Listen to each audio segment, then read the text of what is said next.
దేవుని స్తోత్రం. మీ అందరికీ నా వందనాలు.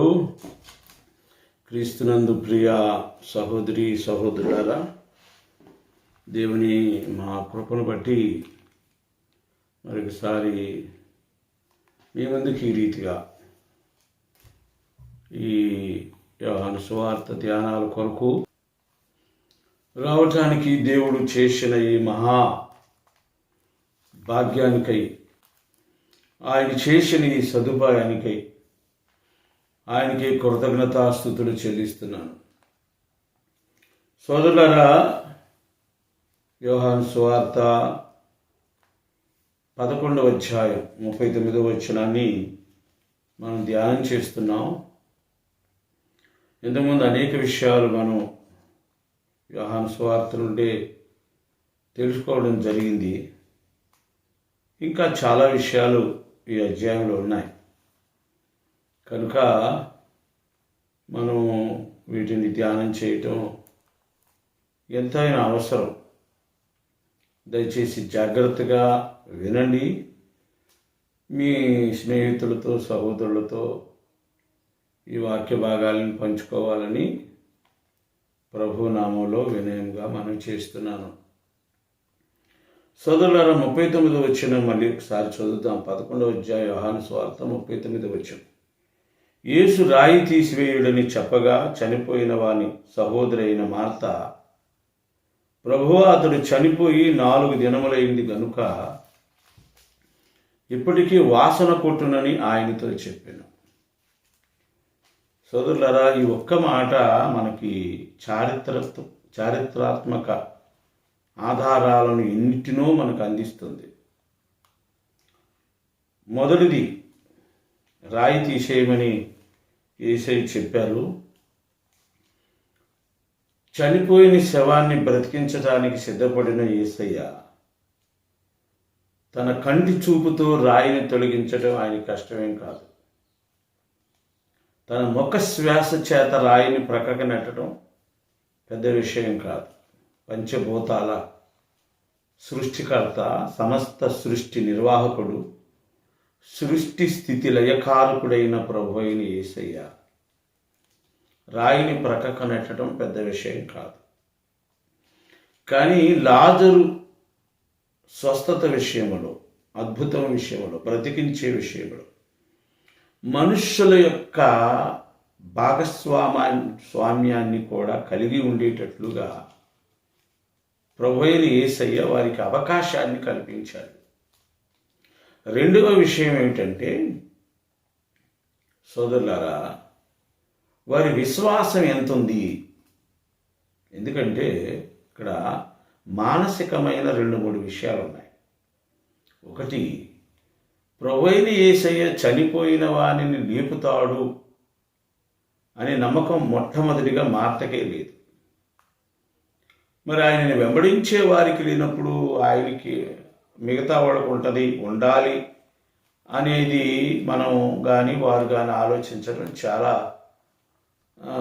తప్పేమో.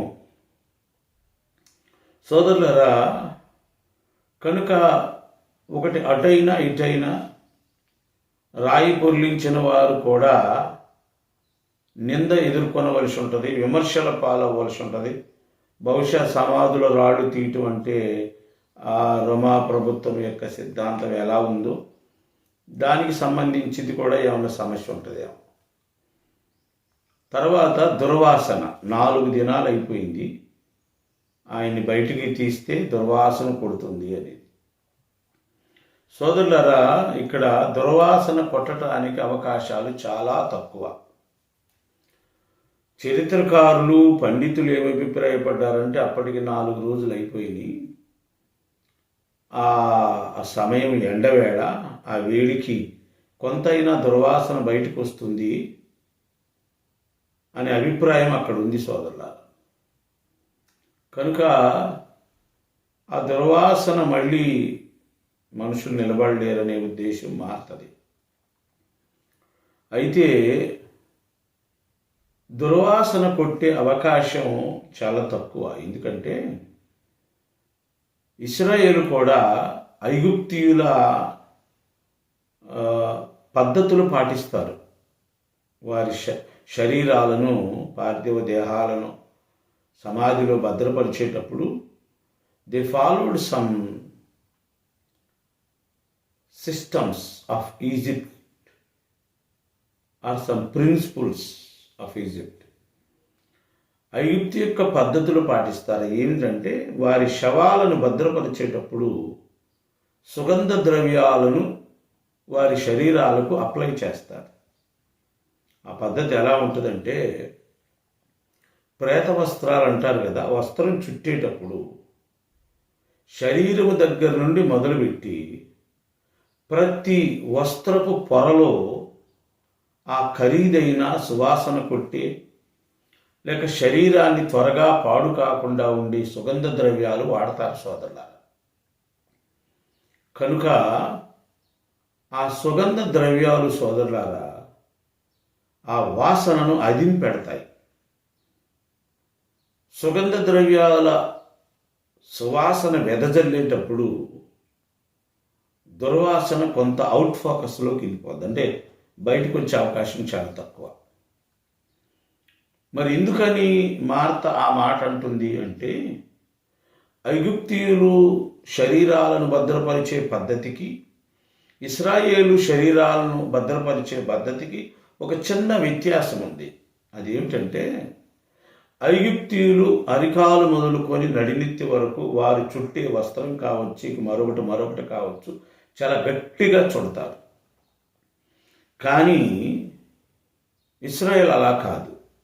గొంతు వరకు గట్టిగా చుట్టిన, భుజముల వరకు, ముఖం దగ్గర మాత్రం కొంచెం ఫ్రీగా ఉండేటట్లు, వదులుగా ఉండేటట్లు కడతారు, చుడతారు. కారణం ఏమిటంటే, ఇశ్రాయేలు మేల్కొంటారు, పునరుద్ధానులవుతారు అనేది వారి నమ్మకం. Because of their forefathers and they have teached by the God Almighty and should share by their forefathers to the next generations. ఇది దేవుని యొద్ద నుండి అబ్రహాం, ఇస్సాకు, యాకోబు లాంటి వారికి బోధించబడితే ఆ తర్వాత వారి దగ్గర నుంచి వారి సంతానానికి సోదరులారా అది ఒకరి నుండి ఒకరికి బోధించబడింది, రాకింది, చెప్పబడింది అని మనం అర్థం చేసుకోవాలి. కనుక ఇశ్రాయేలు శవాలు తిరిగి లేస్తాయి. శగ్రంథంలో మనకు తెలుసు, నా వారి శవములు తిరిగి లేచును, ప్రేతల తిరిగి లేవరు అని వాక్యం ఉంది. కనుక నా వారి శవములు అంటే ఇక్కడ ఇశ్రాయేలు శవములు. ఇప్పుడు మనం ఏమనుకున్నాం, క్రైస్తవుల శవాలు. ఇంకా చెప్పాలంటే యేసు క్రీస్తుని సొంత రక్షకునిగా స్వీకరించి ఆయన చిత్తానుసారమైన, లేఖనానుసారమైన పరిశుద్ధ జీవితాన్ని జీవించి చనిపోయిన వారందరూ ఆత్మ సంబంధమైన ఇశ్రాయేలులే. వారందరూ లేపబడతారని యోహాను సువార్తలోనే ఉంది. సో క్రీస్తునందు విశ్వాసం చచ్చిన శవానికి జీవాన్ని పోస్తుంది సోదరులారా. That's the faith of the Israel, that's the faith of the Christian people. ప్రభువైన యేసు మాట చచ్చిన శవాలను తిరిగి లేపుతుందని నేనైతే గట్టిగా నమ్ముతాను సోదరులారా. ఎందుకంటే ఆయన మాట వెండి మూసలో వేసి ఊదినంత, 7 మార్లు ఊదినంత పవిత్రమైంది. ఆయన అబద్ధమాడు, పలికి బొంకడు. వారి శవములు తిరిగి లేస్తాయి అనే నమ్మకంతో వారి ముఖానికి గుడ్డను చాలా వదులుగా కడతారు అనే విషయాన్ని మనం అర్థం చేసుకోవాలి సోదరులారా. ఈ దుర్వాసన బయటికి వెదజల్లుతుంది లేక వాసన వస్తుందని మార్త ఎందుకు ఆందోళన పడుతుందంటే మరొక కారణం, ఇశ్రాయేలు శరీరాలకు ఆ గుడ్డ వదులుగా కడతారు. అందుకని ఎంత సుగంధ ద్రవ్యాలు ఆ శరీరాలకు అప్లై చేసినా, వ్రాసినా దుర్వాసన కొట్టే అవకాశం ఉంది అని మార్త అభిప్రాయం. కానీ ఐగుప్తీయుల శరీరాలకు ఆ వాసన వచ్చే అవకాశం లేదు, అంత గట్టిగా కడతారు. But they had no faith to be back in to life or resurrect. వాళ్ళు లేస్తారు, పునరుద్ధానులు అవుతారు అనే నమ్మకం వారికి లేదు. Why? Because they have tied strongly by the cloth applied with the species. సుగంధ ద్రవ్యాలు నింపిన ఆ వస్త్రాలను చాలా గట్టిగా కడతారు ఐగుప్తీయుల శరీరాలకు సోదరులారా. అందుకనే వారి శవాలు వాసన వచ్చే అవకాశం లేదు. ఇక్కడ మార్త అంటానికి కారణం ఏంటంటే, మా శవములు తిరిగి లేస్తాయి కనుక ఆ శరీరాలకు వదులుగా కడతారు సోదరులారా. అది మనం అర్థం చేసుకోవాలి. ఇంకొక విషయాన్ని మనం అర్థం చేసుకోవాలి. దుర్వాసన కొడుతుంది, వద్దు ప్రభువా దాన్ని అలాగే ఉండని అని మార్త అన్న మాటకి సోదరులారా, ఒక తల్లి తండ్రి తమ సొంత పిల్లల దగ్గర ఎంత దుర్వాసన పుట్టినా వారిని దగ్గరకు తీసుకోవటానికి, ఎత్తుకోవటానికి, ఆడించడానికి ఏమాత్రం సందేహించరు. There is no scope to doubt about it. వారు 1-2 చేసినా లేక నేలలో మట్టిలో ఆడి ఎంత దుర్వాసన కొట్టినా, స్నానం చేయకపోయినా తల్లిదండ్రులైన వారు తమ పిల్లలని దగ్గరకు తీసుకోవటంలో ఎంత మాత్రం సంకోచించరు. ఒకరి దుర్వాసనను ఒకడు ఇష్టపడుతున్నాడు అంటే వారిద్దరికి మధ్య చాలా గొప్ప సంబంధం ఉంది. రక్త సంబంధం, తండ్రి కొడుకుల సంబంధం, తల్లి కొడుకుల సంబంధం. అలాగే దుర్వాసనకు కూడా వెరవకుండా, భయపడకుండా తర్వాత పరిణామాలను సోదరులారా వారు ఎంత మాత్రం లెక్క చేయకుండా యేసయ్య ఆ రాయి పొర్లించమన్నాడు అంటే ఆయన ఉద్దేశం ఏమిటంటే సోదరులారా, ఈ దుర్వాసనను నేను తీయగలను. Why? Because I came here to remove this bad smell which caused the sin when they committed in their life. వారి జీవితాలలో వారు చేసిన పాపముల వలన కలిగే దుర్వాసన తీసివేయటానికి నేను వచ్చాను అనేది యేసయ్య ఉద్దేశం.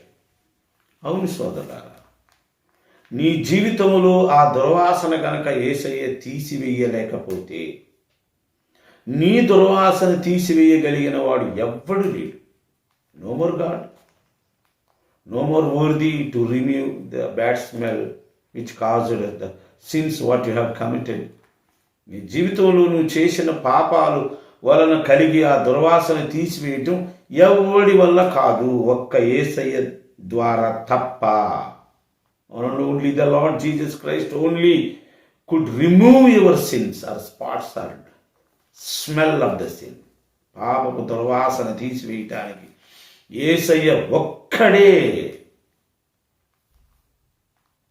సరి అయినవాడు, లేక గొప్పవాడు, శక్తిమంతుడు. సోదరులారా, భూమి మీద ఆకాశము క్రింద నువ్వు ఏ నామాన్ని నమ్మినా నీ పాపపు దుర్వాసన చూసి తీసివేయగలిగిన వాడు ఎవడు లేడు.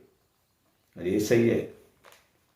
నేను పాపం చేయలేదండి, నేనేం పాపం చేశాను, పుట్టిన దగ్గర నుంచి చాలా జాగ్రత్తగా ఉన్నానంటే తల్లిదండ్రుల వలన కలిగిన పాపం, జన్మతః వచ్చిన పాపం, పితృపారంపర్యాచార వ్యర్థమైన ప్రవర్తన వలన కలిగిన పాపం, వాక్య విరుద్ధంగా నడిచిన ప్రతి అడుగు పాపం అవుతుంది సోదరుడా. లేఖనానుసారము కాని ప్రతి బంధం పాపం అవుతుంది. దేవుడు నీ జీవితంలో కోరుకొనని ప్రతి పాపము, ప్రతి పని, పరిచర్య, లేకపోతే బంధము, సహవాసము, చర్య పాపమవుతుంది. ఆ పాపమును కడిగే శక్తి, ఆ పాపమును తీసివేసే ఆ అర్హత ప్రభు యేసయ్యకు ఒక్కడికే ఉంది. లోకమనే ఈ దేవత నీకు నాకు గురుడితనం కలుగు చేసింది. ఈ రాజకీయాలు, ఈ పెద్దలు, స్వార్థము, ధనాపేక్ష, లేకపోతే చెడ్డ సహవాసాలు, వాక్యానుసారం కాని భక్తి, ఆరాధన,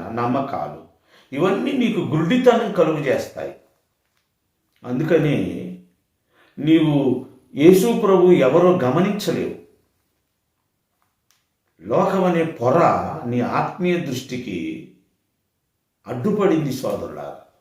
అందుకని క్రైస్తవుడన్నా, క్రైస్తవురాలన్నా, క్రైస్తవ బోధన్నా, బైబిల్ గ్రంథం అన్నా, వాక్యం అన్నా ఎందుకు నీవు దూరంగా ఉంటున్నావు, ఎందుకు నీవు ఎసరించుకుంటున్నావు, ఎందుకు నీవు పెద్ద నోరు చేసుకుంటున్నావు అంటే యూ హ్యావ్ బ్లైండెడ్. గుడ్డివాడు, గుడిదాను. సత్యములోనికి నీవు పార చూడటానికి నడుము కట్టుకుంటే, సత్యాన్వేషివైతే సోదరి సోదరుడా, ఈ నిజాన్ని నువ్వు కనుక్కుంటావు, యేసయ్యని కనుక్కుంటావు. ఆయన చేసిన త్యాగము, ఆయన ఎవరో, the destination of the Lord Jesus Christ, the deity of the Lord Jesus Christ should aware to your mind when you started to find the truth, search the truth, and seek the truth, and believe the word of God, what the Lord Jesus Christ spoke. అని చెప్పిన మాటలు నువ్వు అర్థం చేసుకొని వెతికి సత్యాన్ని నువ్వు అన్వేషిస్తే యేసయ్యని కనుగొనటానికి, ఆయన యొక్క నిజ నిజాలు తెలుసుకోవటానికి కారణమవుతుంది సోదరులారా. కనుక గుడ్డితనము ప్రభువు చేసే అద్భుతాన్ని అర్థం చేసుకోలేదు. పాపమని నీ దుర్వాసన తీసివేయడానికి ఆయన వచ్చాడు. నీ జీవితాన్ని బట్టబయలు చేయడానికి వచ్చాడు సోదరులారా. ఇప్పుడు లాజరు సమాధి బట్టబయలు పోతుంది. వాసన జీవమా, మరణమా జీవమా? అవును. ఆయన ఎందుకు వచ్చాడంటే నీ పాపాన్ని బట్టబయలు చేసి, నీ చేత నీ పాపాన్ని ఒప్పింపచేసి, ఆ పాపానికి ఆయనే రక్తాన్ని ఆపాదించి, తన మరణ పునరుద్ధాలను, శిలువ శ్రమలను నీకు ఆపాదించి, నిన్ను బ్రతికించి, లేక నిన్ను పరిశుద్ధుని చేసి ఆయన వలె మార్చడానికి ఈ లోకంలోకి వచ్చాడు. కనుక బట్టబయలైపోతుంది నీ జీవితం అని సిగ్గుపడాల్సిన పని లేదు. మనుషుల వల్ల ఏం కాదు. వాళ్ళు నీ పాపాన్ని ఏలెత్తి చూపిస్తారు కానీ తీసివేయటం వాళ్ళ వల్ల కాదు. యేసయ్య ఆ పాపాన్ని బహిరంగం చేస్తాడు, దాన్ని తీసివేస్తాడు, కడిగివేస్తాడు, పరిష్కారం చూపిస్తాడు నీ నా జీవితాలకు సోదరులారా. అందుకనే ప్రభువైన యేసుక్రీస్తు వారిని మాత్రమే నమ్మాలి. యేసుక్రీస్తు వారు మాత్రమే దేవుడు సోదరులారా. ఖచ్చితంగా ఇది నేను బలగుద్ది చెప్పగలను ప్రియ సోదరి సోదరుడా. కనుక దుర్వాసన, పాపపు దుర్వాసన, ఈ పాపపు దుర్వాసన ఉన్న వాళ్ళు పరలోక రాజ్యం వెళ్ళరు, స్వర్గానికి వెళ్ళరు. పాపపు దుర్వాసన అనే శరీరం అనే చెరసాలలో దేవుని ఆత్మ అనే నీ లోపల ఉన్న ఆ జీవుడు బంధించబడ్డాడు. ఆత్మకు శరీరము చెరసాల సోదరులారా. పౌలన్నట్టుగా శరీరము ఆత్మకును, ఆత్మ శరీరమునకును విరోధముగా పోరాడుతున్నాయి. కనుక there has been an enmity from long ago to our flesh and spirit. ఎప్పటి నుంచో నీ నా శరీరంకు ఆత్మకి మధ్య పోరాటం ఉంది. మనం పోరాడేది మనుషులతో కాదు సోదరులారా, మనుషులతో కాదు పోరాడాల్సింది, మన శరీరముతో. పాపాన్ని ఆశించి, అపేక్షించి, జరిగించి, ప్రభువుని ఆయాసపెట్టి మన శరీరంతో మన ఆత్మ పోరాడుతుంది. కానీ నీవు శరీరానికి బానిసమైపోయి ఆత్మను నిర్లక్ష్యం చేస్తున్నావు, దానికి దుర్వాసనను ఆపాదిస్తున్నావు. అది చెరసాలలో ఉంచబడింది, పాప శరీరం అనే ఖైదీలో ఉంచబడింది సోదరులారా. దాని నుంచి విడుదలైతేనే పరమాత్మ నీకు అర్థమవుతాడు, పరలోకం నీకు అర్థమవుతుంది సోదరులారా. ఆయన దుర్వాసనను తీసివేయటానికి ఆయన ఇచ్చాడు. 40 వచనందుకు యేసు, నీవు నమ్మిన ఎడల దేవుని మహిమ చూతువని నేను నీతో చెప్పలేదా అని ఆమెతో నేను. దేవునికి స్తోత్రం, హల్లెలూయా. సోదరులారా, మరొకసారి మార్త అపనమ్మకాన్ని యేసయ్య జ్ఞాపకం చేస్తున్నారు. Reminded again to Martha about her doubt the power of the Lord Jesus Christ. Yesayya శక్తిని సందేహిస్తున్న మార్తకు మళ్ళీ గుర్తు చేస్తున్నాడు. నువ్వు నమ్మిన ఎడల దేవుని మహిమను చూస్తావు. అవును సోదరులారా, దేవుని మహిమ ఎలాంటిదంటే ఒక క్రొత్తది, పాతది దాంట్లో లేదు. అందుకని లేఖనంలో ఒక మాట, దేవుడైన క్రీస్తు యేసునందున వాడు నూతన సృష్టి అని వ్రాయబడింది. కనుక సోదరులారా, నూతన సృష్టి, క్రొత్తది. యేసు ఇచ్చే మహిమ క్రొత్తది. పాతదాన్ని ఆయన కడిగి వేస్తాడు. తన పరిశుద్ధమైన నిర్దోషమైన పాపము లేని రక్తముతో ఆయన నా పాపములను కడిగివేసి, అనగా ప్రాచీన వస్త్రాలను తీసివేసి క్రొత్త వస్త్రాలు ధరింపజేస్తాడు. అనగా నూతన జీవితాన్ని ఇస్తాడు. క్రొత్తది, మహిమ కలిగింది. నమ్మకము క్రొత్తదాన్ని తెచ్చి పెడుతుంది సోదరులారా. నమ్మకము క్రొత్తదాన్ని మన జీవితంలోకి తీసుకొని వస్తుంది. అబ్రహాము నమ్మెను, అది అతనికి నీతిగా ఎంచబడెను. నీతి అనేది ఎన్నటెన్నటికీ కొనియాడబడేది సోదరులారా. దానికి అంతం లేదు. నీతి కలిగిన మనిషి, స్త్రీ పురుషులు, నీతి కలిగిన జీవితం, నీతి కలిగిన కుటుంబం భూమి ఆకాశములు ఉన్నంతకాలం కొనియాడబడుతూనే ఉంటారు సోదరులారా. ఉదాహరణకి మన దేశంలో మహాత్ములు ఎంతోమంది ఉన్నారు. వారు చేసిన త్యాగాలు ఇప్పటికీ కొనియాడబడుతున్నాయి. అట్ ద సేమ్ టైం నీతి కలిగిన జీవితం కొనియాడబడుతుంది. అది విశ్వాసం వలన కలుగుతుంది. అది విశ్వాసం క్రీస్తు యేసునందు నమ్మిక వలన కలుగుతుంది సోదరులారా. కనుక ఆ నమ్మకం దేవుని బిడ్డలారా, ఇదిగో మహిమను చూసేటట్లు చేస్తుంది. ఒక మాటలో చెప్పాలంటే యేసయ్య ఈనాడు మహిమలోనే ఉన్నాడు. దేవుడు మహిమలోనే ఉన్నాడు. మన జీవితంలో ఉన్న ఆ పాత ప్రాచీన స్వభావం మనలను ఆ మహిమలో ఉన్న ఆ క్రొత్త కాంతి, నీతిలో ఉన్న యేసుని చూడలేకపోతుంది సోదరులారా. కనుక నువ్వు నమ్మితే దేవుని మహిమను చూస్తావని ఆమెతో చెప్పినట్లుగా సోదరులారా, ఇక్కడ యేసయ్య స్పష్టంగా మాట్లాడినట్లుగా వ్రాయబడినట్లు మనం చూస్తున్నాం. నువ్వు నమ్మితే ఆయన మహిమను చూస్తావు. అంటే ఇక్కడ యేసయ్య గుర్తు చేసిన మాట, నేను చెప్పినా కూడా నమ్మవా? ఇన్ని అద్భుతాలు చూసినా నమ్మవా? ఇన్ని బోధలు నువ్వు నా దగ్గర విన్నా నమ్మవా? ఎంతోమంది నా దగ్గరకు వచ్చి విడుదల పొందింది నువ్వు నమ్మవా? సోదరులారా,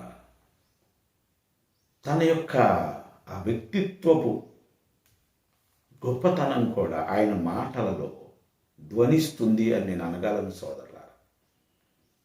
నా మాటను నేను నీకు చెప్పా కదా, నేను నీతో చెప్పలేదా? హల్లెలూయా. నేను నీతో చెప్పలేదా? పెద్దవాళ్ళు అంటారు కదా, అరే నేను చెప్తున్నా కదా, నా మాట మీద నమ్మకం లేదా? నేనుంటా నీకు అడ్డం, నేను కాపాడుతా. అంటే ఆ మనిషిని మనం నమ్మినప్పుడు ఆ మనిషి చెప్పే మాట మనకి కొండంత బలాన్ని ఇస్తుంది. ఇక్కడ కూడా అలాంటి ఫ్రేజ్నే వాడి యేసయ్య, అలాంటి అర్థంతోనే మాట్లాడాడు. నేను నీతో చెప్పలేదా నమ్మిన యెడల దేవుని మహిమను చూస్తావని? నేను నీతో చెప్పలేదా? హల్లెలూయా. అవును సోదరులారా, ఆయన మాట పూర్ణాంగీకారమునకు యోగ్యమైంది. వెండి మోసలో వేసి 7 మారులు ఊదినంత పవిత్రము. భూమి ఆకాశములు గతించవచ్చును, కానీ ఆయన మాటలలో సున్నా పొల్లు తొలగిపోదు సోదరులారా. అంత సత్యమైన మాట ఆయన మాట. అప్పుడు వారు ఆ రాయి తీసివేసిరి. ఆ రాయి తీసి యేసయ్య మాటలు వారికి నమ్మిక కలిగించాయి. There will be a great thing should be happen here today. ఏదో జరగబోతుంది ఈరోజు సోదరులారా. వారు నమ్మారు, ఆ రాయి తీశారు. మళ్ళీ గుర్తు చేస్తున్నాను, ఆ రాయి యేసయ్య తీసేయగలడు, ముఖ శ్వాస చేత నెట్టేయగలడు, కంటి చూపుతో నెట్టగలడు. మీ జ్ఞాపకం చేస్తాను, వారు మేడగదిలో ప్రార్థన చేస్తున్నప్పుడు ఒక బలమైన గాలి వారి మధ్యలోకి వచ్చింది, శబ్దంతో కూడిన గాలి. ఆ మధ్యలో అగ్నిజ్వాలల వంటి నాలుకలు విభాగింపబడి ఆ గదిలో సంచరించడం వాళ్ళు చూశారు సోదరులారా. ఆనాడు పెద్ద భూకంపం కలిగినంత శబ్దం వారికి కలిగింది సోదరులారా. మరి ఇంతటి శక్తి యేసయ్య వాగ్దానం చేసి వారికి ఇచ్చి వెళ్ళిపోయిన తరువాత సోదరులారా, ఆ శక్తితో ఆ రాయిని తొలగించలేడా? ఆయన ఆజ్ఞల వల్ల తుఫాను పుట్టట్లేదా? ఆయన ఆజ్ఞల వల్ల భూకంపాలు కలగటం లేదా?